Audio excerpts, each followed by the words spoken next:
Have you ever had an unexplainable moment with music? Was there a time when a song felt completely synchronistic in your life? Was that a coincidence? Or was it a coexistence?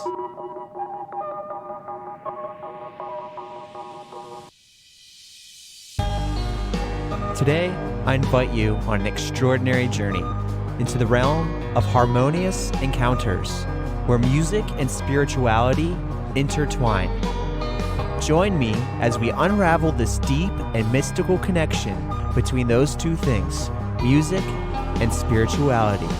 It's all right here on Music Ghost Stories. Welcome to the Music Ghost Stories podcast, where we explore the profound connections between music and its synchronicity in our lives. I'm your host, Donnie Ingram, and today we have a very fascinating guest. Before we get into it, I want to share something from a video I saw recently.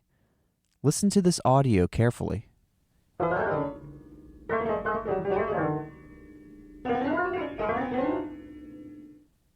Did you hear a piano? Do you hear anything else?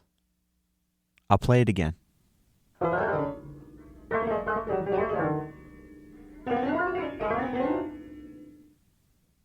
Now, in the episode description, I'll add some text. Take a look at it, and while you're reading it, re-roll that clip. I found this to be so interesting because this demonstrates how harmonics sort of play their role in sound, but also highlights the significance of visual cues in our auditory processing. The brain is a fascinating thing. Ever wondered how music shapes our minds and souls? Join me on today's episode as we dive into a fascinating conversation with Alan Harvey, a renowned neuroscientist with a passion for music. Discover the incredible journey of how music influences our brains and emotions. Let's dive right in.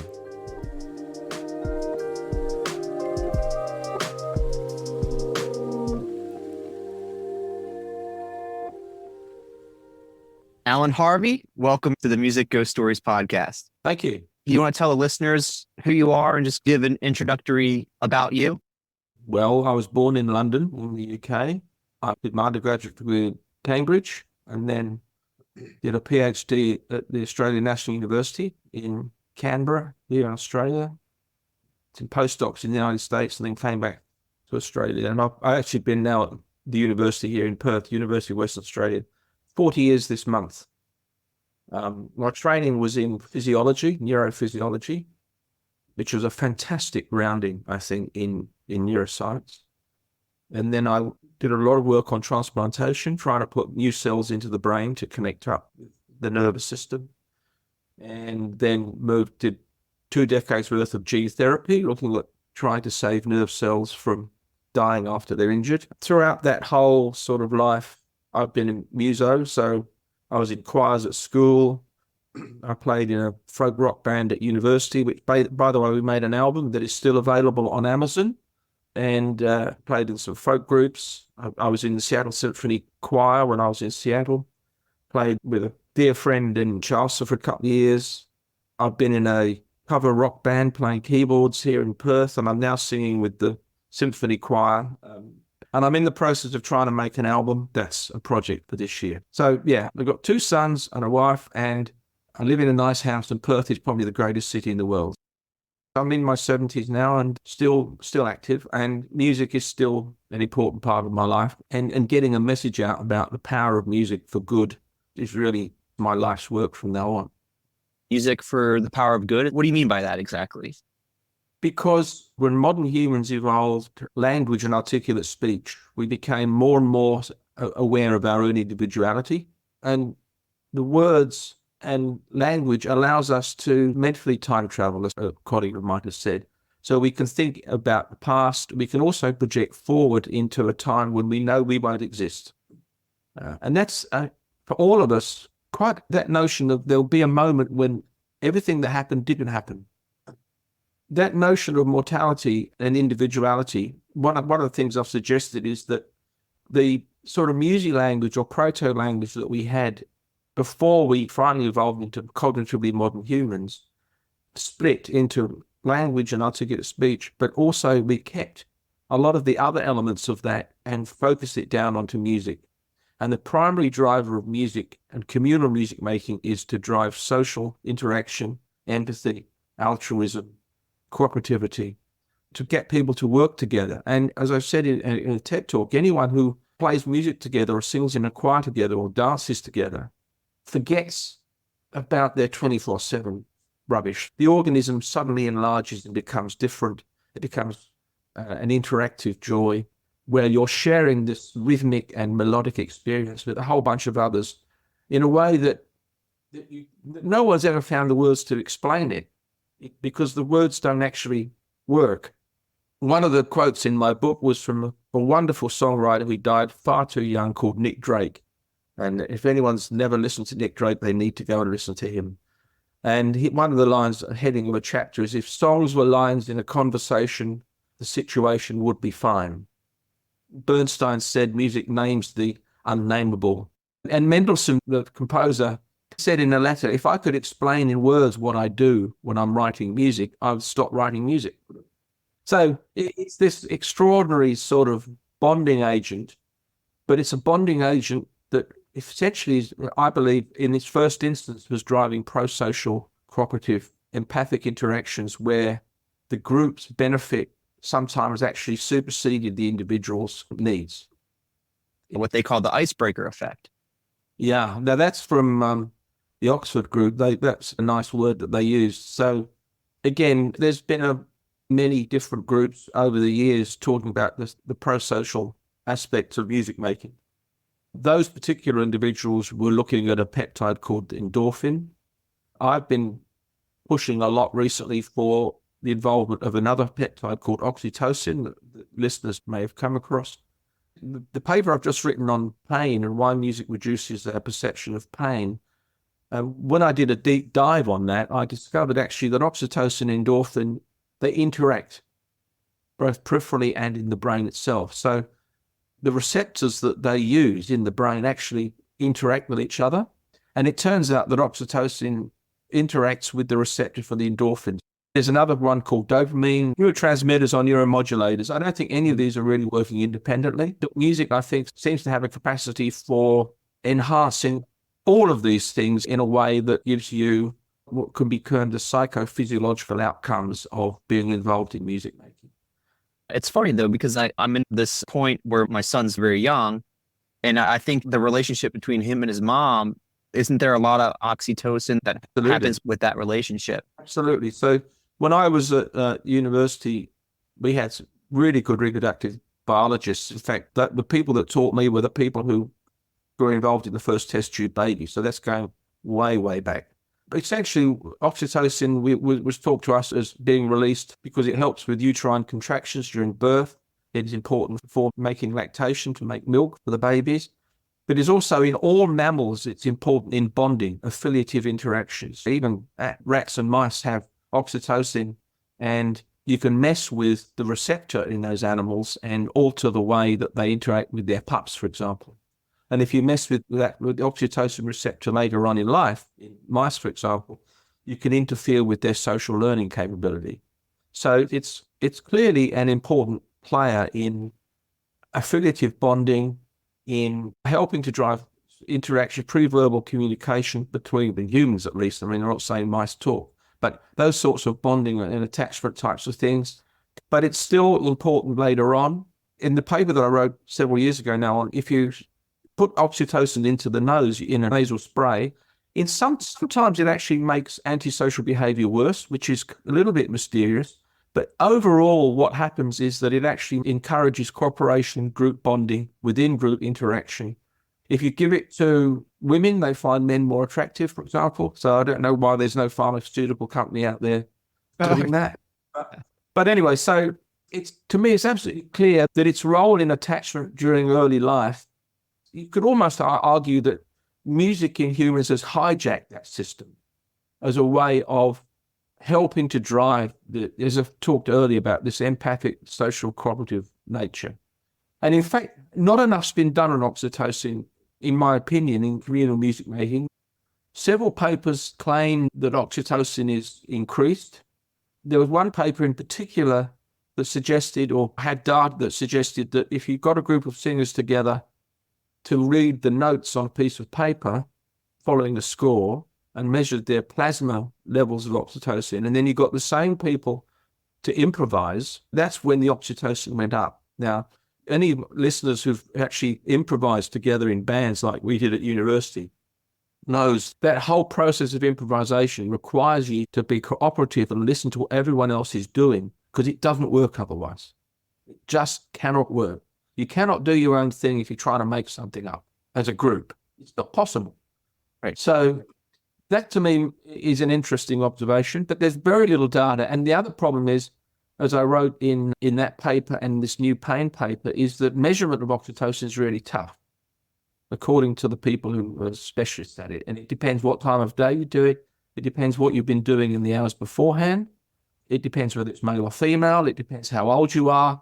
And also the measurement of oxytocin in the blood or in the saliva doesn't necessarily tell you what's going on in here.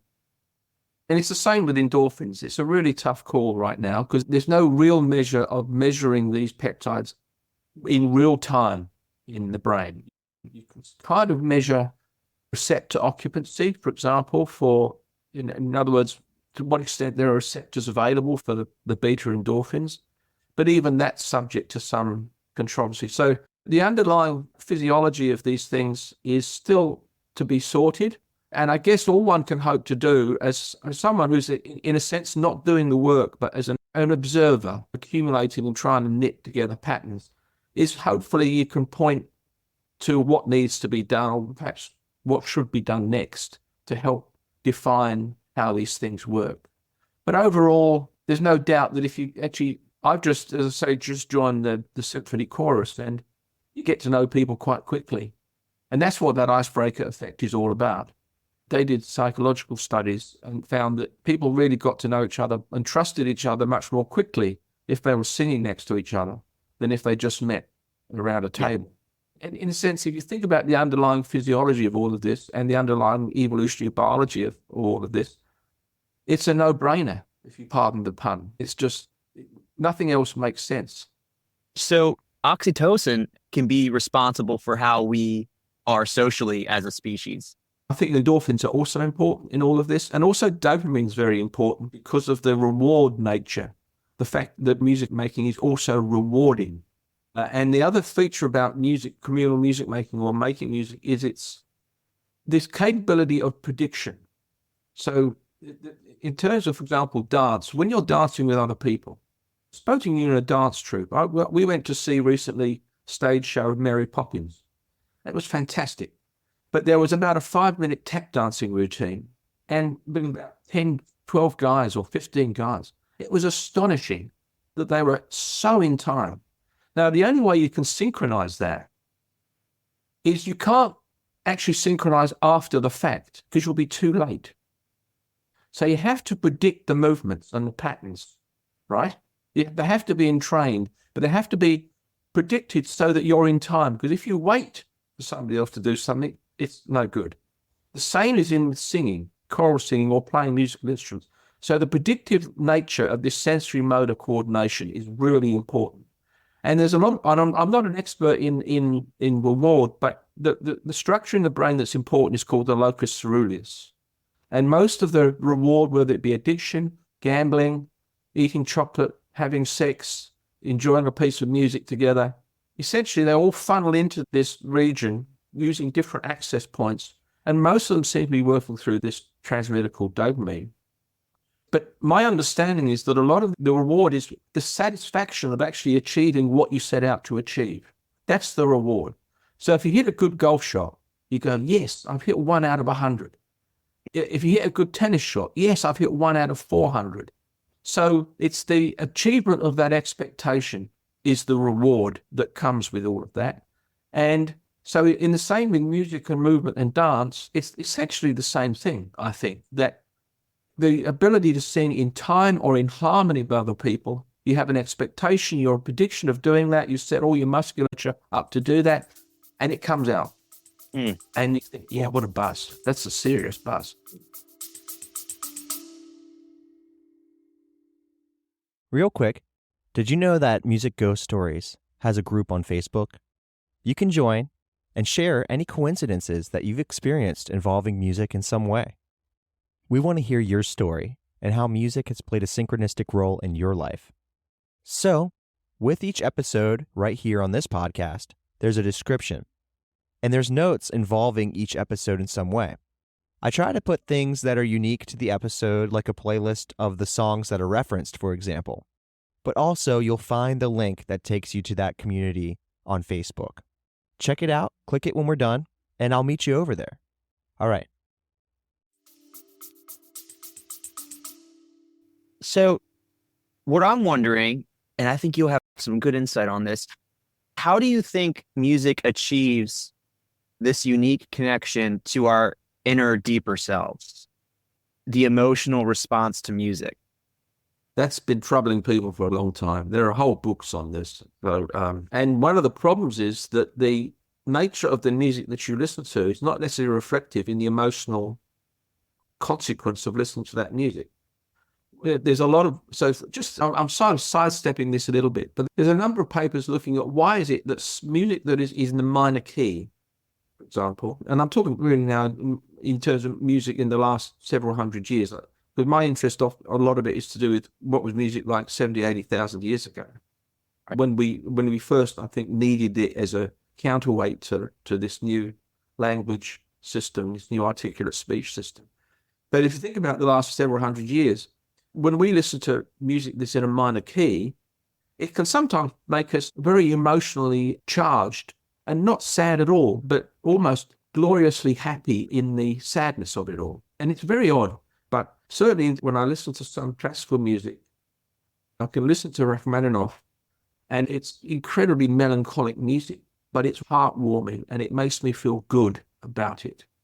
So there's a disjunct there, and a lot of that's to do with your own autobiography, I think. I've never judged what other people think of as good music or bad music. That's entirely their business. I grew up listening to classical music in the 60s. Well, I started off listening to Beatles and the Kinks and the Rolling Stones and all that, but also listened to classical music. And in those days, in Britain at least, the classical music stations was telling you what you should and shouldn't listen to a bit. Don't listen to this old-fashioned stuff. You should listen to modern music that made no sense whatsoever, like Stockhausen and some of these 12-tone people. And that somehow melody was a bad thing. I mean, really? I don't know where that came from, but one shouldn't judge other people's musical tastes, because everyone's musical taste really is a track record, if you like, of their own emotional history, their own biography. You ask people, give us your top 10 favorite songs or your top albums or your 5 favorite symphonies, whatever it might be. So often that gets wrapped up in at times when you're most emotionally charged, which is from around about the age of middle teens, from puberty on to the early 20s. That's when you have your first love affair. It's when you have your first physical sex. It's when you have your first major breakup, when you first have a broken heart. All these sorts of incredibly intense emotional experiences where you make some incredibly strong bonds with people at school or when you go to university or whatever it might be. That, for me, is always the nut where you tend to always go back to when you're thinking about what's really important.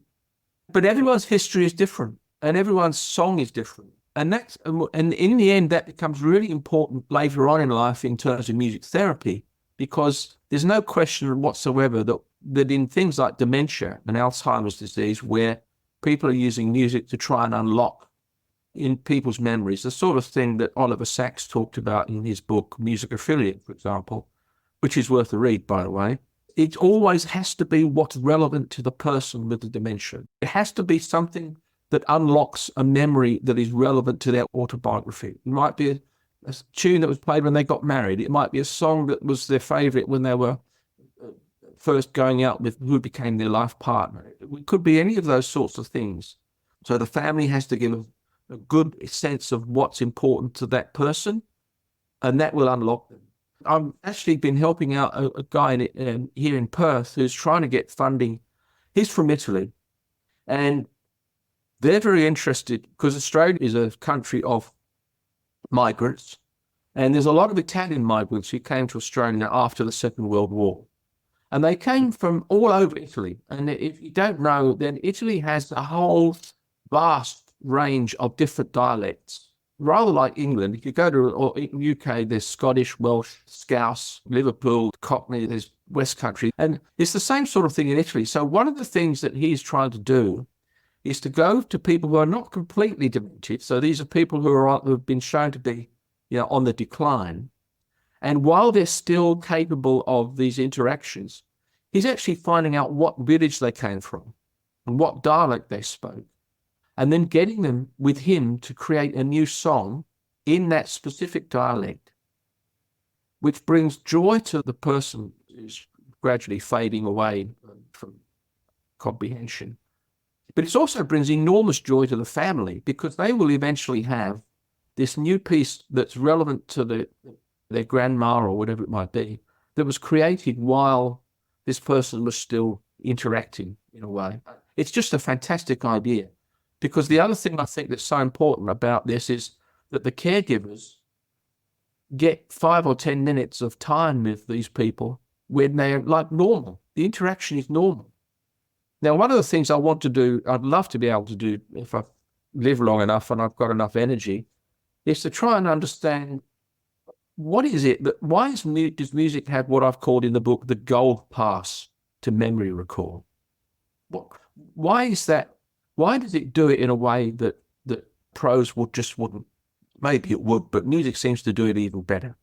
And you can go on YouTube and find all these examples of people who either start singing and dancing or just smiling and suddenly interacting just by unlocking them through a song that was autobiographically relevant to them. How does that happen? And it actually might turn out that oxytocin is important in that. But on the other hand, let me just say this, that there is a wonderful book, I think, called The Dark Side of Music, which is to say that music can be actually used in groups as a means of driving cooperativity when you're actually opposing another group. Music can act as a label because it's to do with, within group cooperation, within group action, if you like. So it can work as a label. The example I gave in my book was growing up in the UK in the late 50s, early 60s, of these people called the mods and rockers, a bit like James Dean. The rockers had leather jackets, motorbikes, and played a certain sort of music. The mods had scooters, sort of jackets with velvet collars, but they listened to a different sort of music. And the music differences were just as important in defining the groups as anything else. And in war, it's understood that it's a power. And the other thing I think that's really important to note here is that in situations where you have a dictator or an autocrat who doesn't believe that they have complete control over the people that they are governing, they hate music. Because group music making is what I think it's Ian Cross in Cambridge talked about, a safe space, because you're allowed to have your own thoughts. You're allowed to have your own dreams and so on while in this community environment. And people don't know what you're thinking. People don't know what's going on in there because you're able to have these thoughts in this independent sort of group entity, which is why religious groups sometimes will ban musical instruments, even burn them, because music making is a way of bringing people's coordination together that they can't control. So when Oliver Cromwell took over as a Puritans in England in the 17th century, he tried to burn all the organs in churches because music can be dangerous to these people. So its power its unifying power is for good, but if you're on the outside, it can be scary. But think about movies. So if anyone wants to go to my TED Talk, we had some images of sharks, and we played a really lovely piece of music, and the sharks looked lovely. And then the quartet played stuff that was a mixture between Psycho and Jaws, and the sharks look really edgy. So if you go to any movie, the music always fits. And in fact, there's studies on the neuroscience of the relationship between the visual image and the musical sounds Yeah. And if those two go together, you get an even bigger hit than if they're separate. So you couldn't imagine watching Psycho, if anyone's seen that film. You couldn't imagine that to Cat Stevens say, morning has broke like the first morn. It just doesn't work. Yeah. It's not possible. So, yeah, it's got enormous power, but again, we have to think of this communication system as integrating with other things, facial expression, gesture, movement, all of these things. We're a whole being that has all these complex sensory motor emotional interactions. And music just is a significant part of what it is to be a modern human being. It's so interesting how music can be so individual yet so collective. What I'd like to ask you is about your own personal experience. Is it called Where Does the Time Go? Is that the song? Oh, yeah. Okay, yeah. Can we talk about that song? Why do you mention that? How do you know about that? The question I ask people is... But how did you know that particular song? That particular song? Yeah, Well, how did you know that? I just try to do a little research. Have I been hacked? Yeah, now why does this have such a profound effect on me? The why is problematic in terms of the physiology and the pharmacology and whatever. But in a more overall sense, Sandy Denny, who sings that song, if you go back to the book, at the end talked about the incomparable Sandy Denny. I'm a huge fan of Bonnie Raitt, for example, and Karla Bonoff and Joni Mitchell. But for me, Sandy Denny had always somehow, and I don't know why, this is going back to this discussion we had about emotion and music, where the emotions come from. There's something about her and maybe experiencing her in my late teens and listening to her there's a depth and quality of emotion in her voice that is just indefinable. Robert Plant of Led Zeppelin thought of her as the greatest as well. And that's why he asked her to sing with him on Led Zeppelin 4, for example. And Who Knows Where the Time Goes has actually been rated as, in the UK, as the greatest electric folk song by many. I think it's to do with the passing of time. And so it has been, this is, in terms of music that I want to have played when I'm dead and at my funeral, that is certainly one of the songs that I think I want to have played.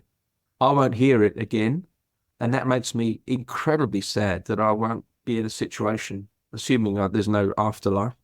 But I think it will communicate a range of complex emotions in people about the beauty and the fragility of life and death that I wouldn't mind accompanying me. I know that sounds terribly pretentious, but yeah, it's an incredibly moving song. And there are some other songs that I listen to that it's all to do with going back to this dopamine and reward and the incredible passion that music can raise in you. There was a beautiful study done from Montreal in McGill where they measured dopamine release when you were listening to music that you knew and where there was a climax or a moment that you always enjoyed or that moved you in a piece of music.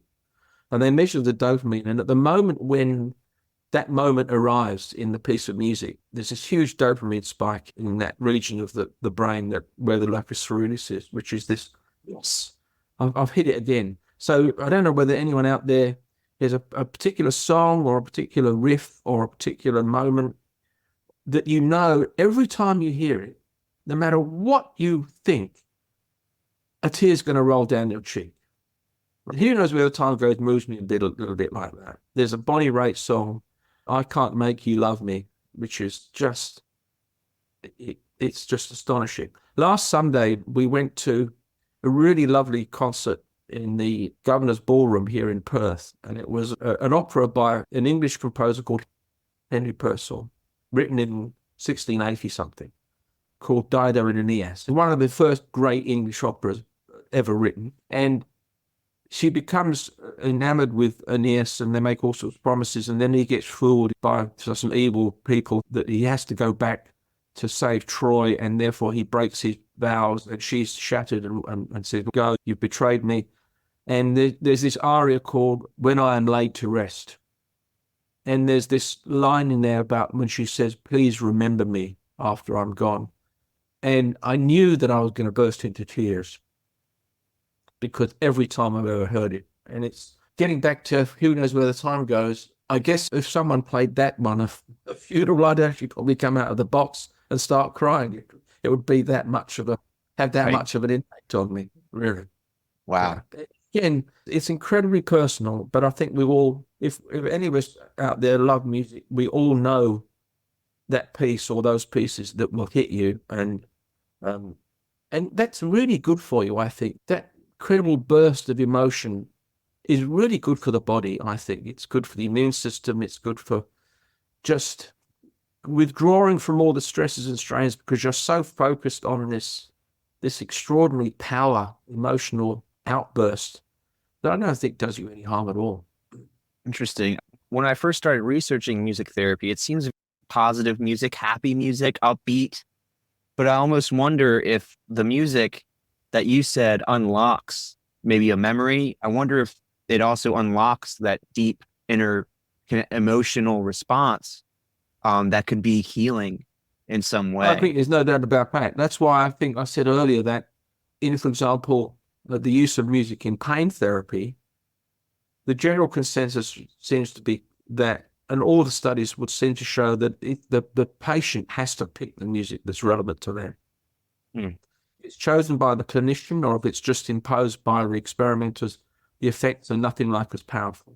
Yeah, it doesn't work. So that's when it gets difficult to try and understand how it works, because I'm sure that it's, in this review, I think there's good evidence that it works both in the periphery, in terms of the immune system and reducing inflammation, believe it or not, that it works at the level of the spinal cord, the brain stem, and it probably works on these receptors and transmitters that we talked about. But the problem is disentangling those sort of physiological things from meditation and mindfulness and relaxation, because those are psychological things that in terms of how they work at the physiological level are still being understood.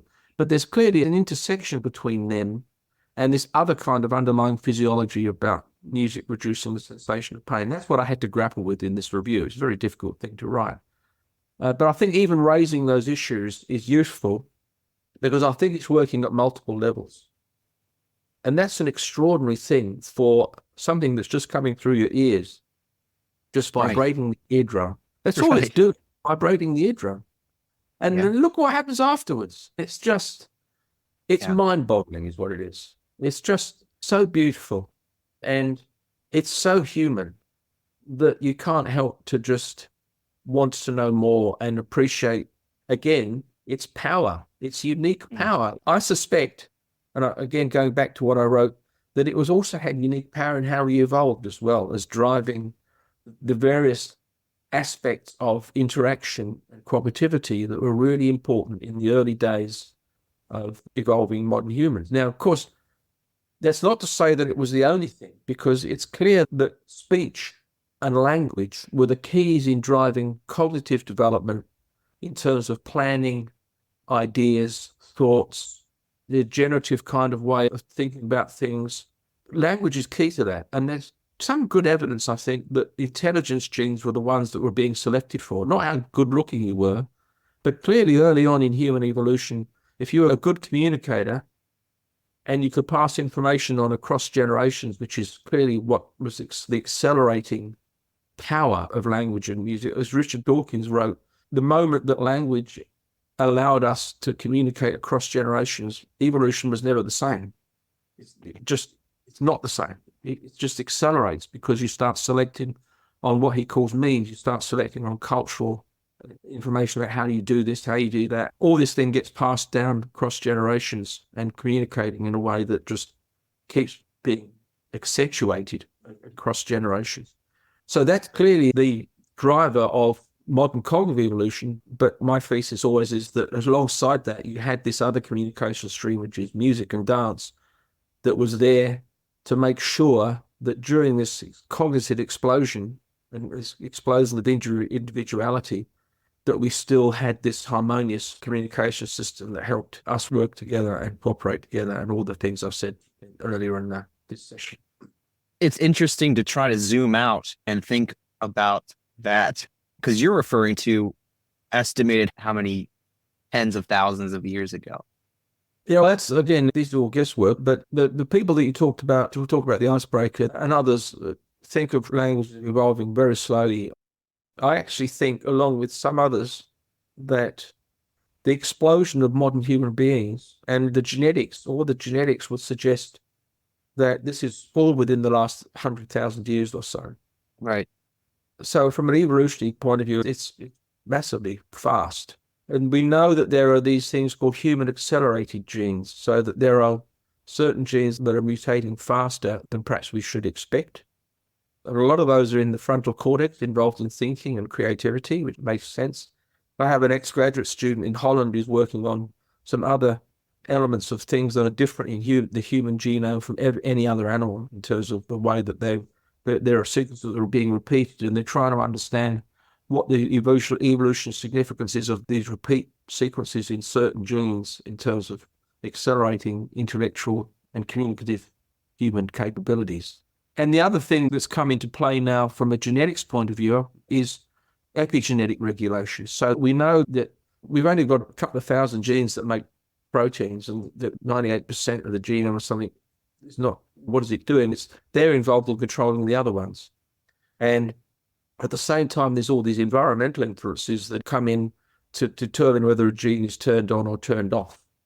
And those kinds of changes seem to be very important during the evolution of modern cognitive capabilities and also modern memory. Because remember that we have this extraordinary memory. When we're growing up, we can learn new words, scores of words a day. We've got vocabularies of something like 10, 20,000 words. And our memory systems, and it's not to do with the brain size. There's been a lot of obsession about size in all sorts of things, of course, but actually in terms of brains, size is irrelevant. It's the circuitry and the plasticity and the adaptability of the circuits that matters, not necessarily even how many nerve cells you've got.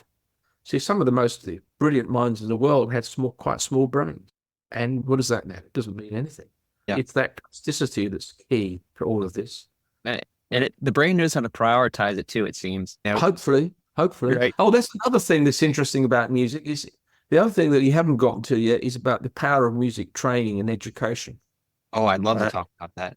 Yeah, maybe that's for another day. But right. It's clear that if you have music training, it's not absolutely certain how much or how often and whether it's as an individual or in a group. But certainly overall, it helps with working memory. It helps with planning. It also seems to help with what's called inhibitory control, which is that kids at school who get some music learn that, but maybe your first action, your first thought is not the best one. So you learn inhibitory control, which is that sometimes you have to think before you act. In schools, that's really important, of course. So I give a lot of lectures to schools or to music teachers, a lot, 2 or 3 a year, 4 a year. And I'm going up to Japan to talk at their music therapy conference about why music exists and why it's relevant today. And I'm talking at the National Music Teachers Conference next year, because what they want to hear is that some music training actually has a lifelong benefit. There's good evidence, again, for some cognitive benefits. You acquire language, vocabulary gets acquired more quickly. But there's also some evidence where as you get older, it acts as sort of a buffer, because there's clear evidence now from studies that if you do music training, your circuits change, brain changes. No doubt about that whatsoever. And my favorite study on that was at Scandinavia several years ago. They managed to find 9 identical twins. One of them was a musician and the other one wasn't. Right. But wasn't a professional musician, but just played the piano. And they scanned the brains of the piano-playing twin versus a non-piano playing twin, and all of the regions that people had suspected were different. But until then, it seemed to me that you never knew whether they were musicians because those things were different in the first place, or whether those things changed. But the fact that they're identical twins would suggest that these consistent changes are to do with the practice of music. Now, one of the things that's never been done, and I'll challenge anyone listening out here, needs to do this with professional singers who don't play a musical instrument. I really would like to know how their brains work. Because one of the things that always changes in musicians and in these twins is, we've got 2 hemispheres, right? A left and a right. And the left one controls the right hemisphere controls the left hand, and the same with sensory and vision is also split left and right. So if you're playing a musical instrument with two hands, piano, oboe, violin, from an early age, the coordination between the two hands is absolutely key. So it's not surprising to me that in musical training, when you're playing a musical instrument, increases the connectivity between the two hemispheres. What's that called? Corpus callosum. This is a massive fiber tract that connects the two sides. So in all the studies that have been looking at this, there's increased connectivity across the corpus callosum between the two hemispheres in instrumental musicians. Makes sense because of this constant need for coordination between the two halves. But that might also mean there's also increased connectivity between the temporal lobe, which is where the audition is, and the motor part up here, which again relates to hearing, and then playing has to be coordinated, otherwise it doesn't work. But all of those sorts of circuit changes may mean that this idea that the music training gives you a buffer when things start to not work quite so well is because you've already, through music training, set up some alternate routes in your brain that you can access. Cognitive maps? Potential ways of getting from A to B, put it this way. Shortcuts, I guess. For example, everyone I've talked to, we're all terrified of dementia. And we're all terrified that now, these are people in the late 60s, early 70s, some names just disappear. They're talking about somebody and they can't remember the person's name or the particular word. We're all aware of this as we get older, and the notion that there's some sort of buffer that music helps to find alternate ways around some of these roadblocks. Brilliant. There's some suggestion that it's similar in people who become bilingual from birth. So if you are raised speaking two languages very early on, that also gives you some sort of buffer later on. There's also a couple of studies very recently where they got people average age, I think, between 66 and 74, and gave them 6 months of piano lessons. And they imaged the brains beforehand, and then they imaged the brains afterwards. And there's a particular group that's done this, and they've shown that even at that age, if you compare the brain 6 months after 6 months of training, it's already different. So even when you get to 70, some music training, according to them, causes some observable changes in connectivity. And one presumes that's a benefit. I guess that's the assumption you'd make from that. That's really exciting stuff. I think so. Absolutely. I see this music and our deep connection with it and science. It gets you to a certain point, but sometimes there's just some things that can't be explained. Without sounding self-gratifying, I do think that the ideas that I've put forward in the book about why music exists alongside language hold water. And I think the whole social power of music making is important. And that comes with an emotional coalescence between individuals. And that emotional coalescence is known to be involved in things like mirror neurons, facial expression, body language, and all sorts. But its impact on the consciousness is something that is at a different level. And remember, of course, that consciousness has not really been explained. There are people who think they've explained it. But this notion of having a mind where everything that we see is modeled on the activity of a few neurons, and yet we have this external consciousness. As long as we don't really get that, then there's also questions about why music has this profound impact upon consciousness and the linking of consciousness between individuals, which is what it does. Then you just ask, it's too hard. Just enjoy it. Coming from someone like yourself, that's very impactful. I really want to emphasize your mission or what your purpose is. What would you love to see involving music going forward? It's about communicating a message. There are many people out there who are actually doing the basic research rather than just being an observer and a communicator like I'm trying to be. It's at the level of education at schools that we make sure that children have some music education at schools because it is a lifelong benefit. It improves their social interaction. It's about trying to get teenagers getting offline, getting off their phones and their games to start cooperating and moving and working together in song and dance, because the isolation and the bullying and the terrible things that are happening due to modern computer interactions and the loneliness that teenagers are now feeling from stuff that I've read. I once did a show for ABC Radio, and they were interviewing some people in Melbourne. There was a songwriting group, and homeless and challenged teenagers would come along to this on a Thursday afternoon, and they'd all sit down and write a song together. And they were interviewing these people afterwards, and they said that was the one part of the week they looked forward to and enjoyed more than anything else. Right? I think that's the message that needs to get out there. I think the other one is it's never too late to actually take up music, ever. Never too late, from this study that we talked about a bit earlier. So all of those are to do with being embedded in every aspect, if you like, of well-being and mental health and physical health, if you include dance and exercise with that. But at the music therapy level then, in terms of its potential role in the treatment of things like Parkinsonism, in terms of movement with gait, Alzheimer's, in terms of the retrieval of memories, in stroke, for example, in using it to help regain language and speech. Music's a powerful way of doing that, and also regaining coordinated movements. If it's in things like developmental disorders like autism, where music seems to increase relaxation and also enhance the ability of these people to communicate with others, in all of those spheres, that's also important. So it's a multi-level thing. If the argument is that from the very beginning of us as a species, a modern species, music was embedded in part of that evolutionary trajectory. So it has to be a core part of what it is to be a human being. And therefore it works at all those levels.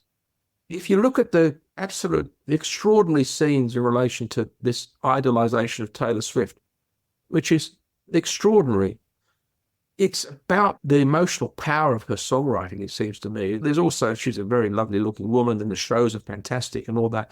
But fundamentally, there's this unbuttoning, this opening up of a soul to the world, sometimes maybe too much, but that's their business, not mine.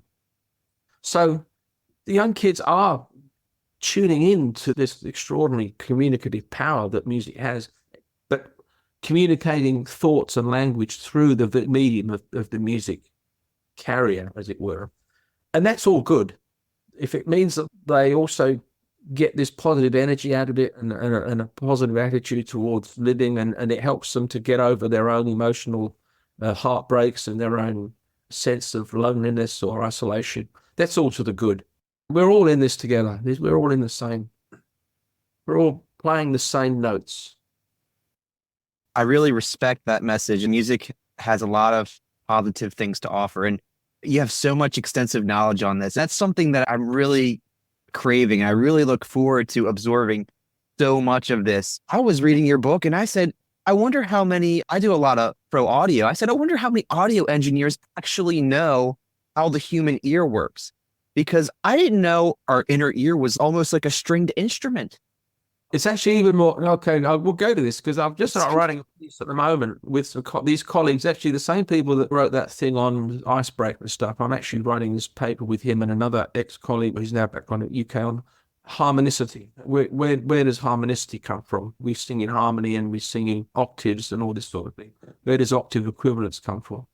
Now, there's a bunch of studies, there's several studies in the brain showing actually that groups of neurons respond not just to a single note, but so pitch is a different thing from frequency, right? The pitch is still a perceptual aspect of processing, which incorporates other notes within that sound. So in pitch can have a fundamental note that's not actually there, but you hear it within the note, which is not there, right? Okay. Because of the timbre or the... Yeah, because of timbre and all that sort of thing. Yeah, so right. It's much more complicated than just a pure frequency.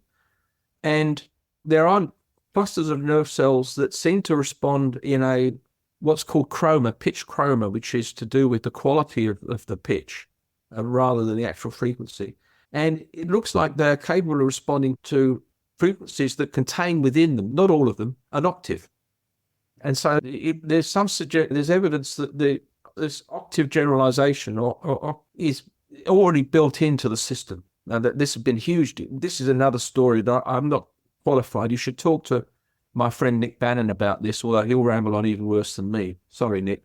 But they've just written a paper on why is it the woman's voice is an octave above a man's in general.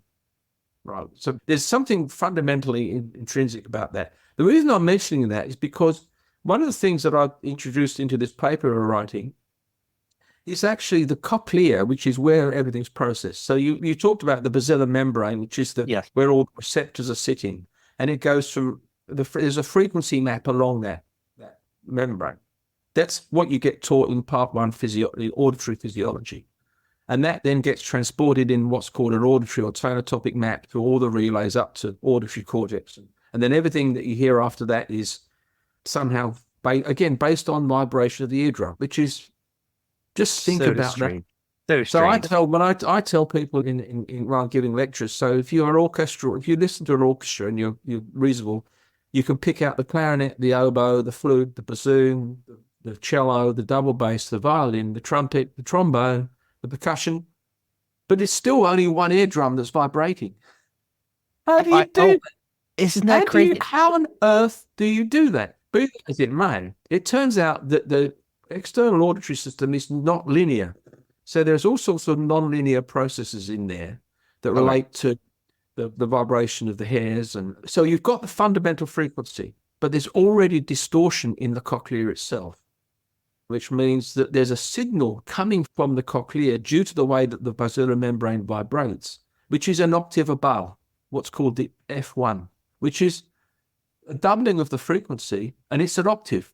So even now, what I don't know that anyone's actually ever done is to look to see whether that F1, which is the octave above, has any kind of capability of sending information to the brain. Because if in fact it turns out that it does, then everything that relates to the octave in the cortex is actually based upon the fact that there's this nonlinear processing in the peripheral apparatus itself. And in fact, this has been done in 2 or 3 different species. So it's a common thing that as this thing vibrates and as you've got, because of these nonlinearities, that there's already a distortion in the cochlea. There's even an F2, which is the next octave above, which is very low power. So it's already out there. It's already in there. You're saying that the cochlea itself is a fundamental frequency. And it already has a distortion in it. Yeah. Already. Because of its physical shape and size. And the way it vibrates. It's an octave.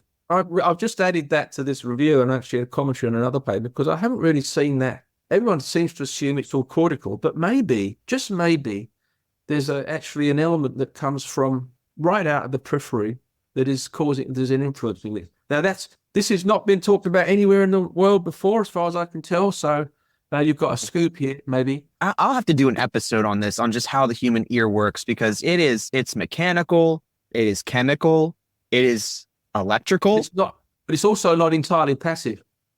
There's what we call efference, outflow, going back to the cochlea from the brain. So it's not an entirely passive transmitter. So you can actually change the gain controls and all sorts of other elements of cochlear processing by sending information back out. So it's a very complicated system. It's in the retina. There's unlikely that there's any output from the brain back to the retina to control what's happening out there in the eye. But the cochlea, it's quite different. Is that the reason why the sound of our own voice isn't so loud? Because we're suppressing it as we speak, so that it's melded into external environmental influences? Is that possible? Is it a way of shutting down loud noises? Is it a way of modifying selective frequencies versus others? Oh, I'm not the person. You should find somebody to talk about that. Oh my gosh, yeah, I totally should. That's incredible. Wow. What would the ultimate episode of this podcast look like for someone like yourself? Again, it's just to do with the message, really.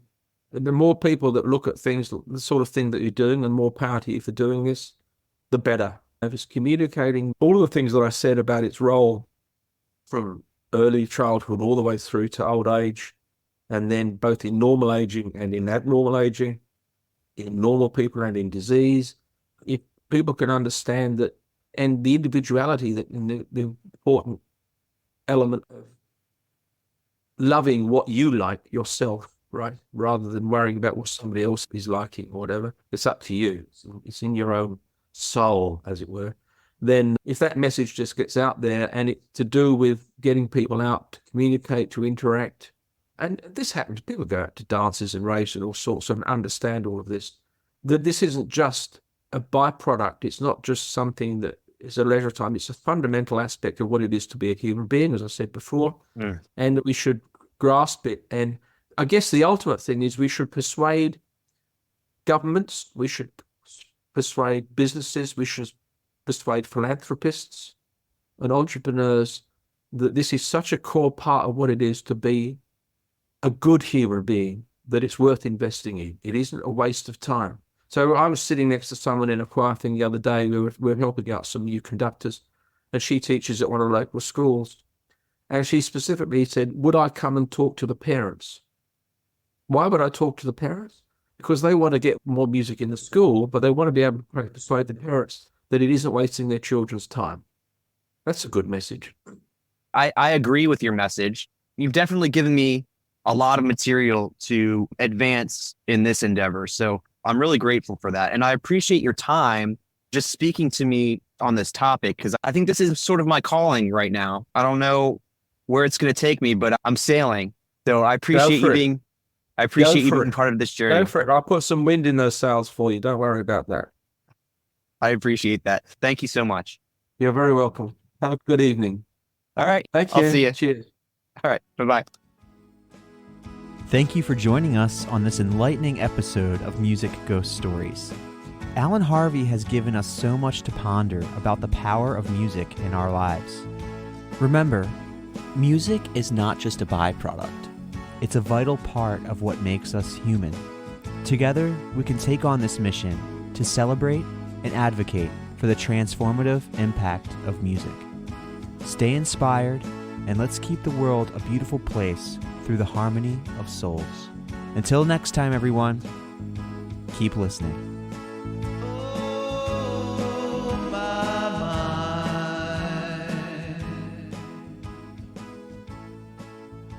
Goodbye. I love you.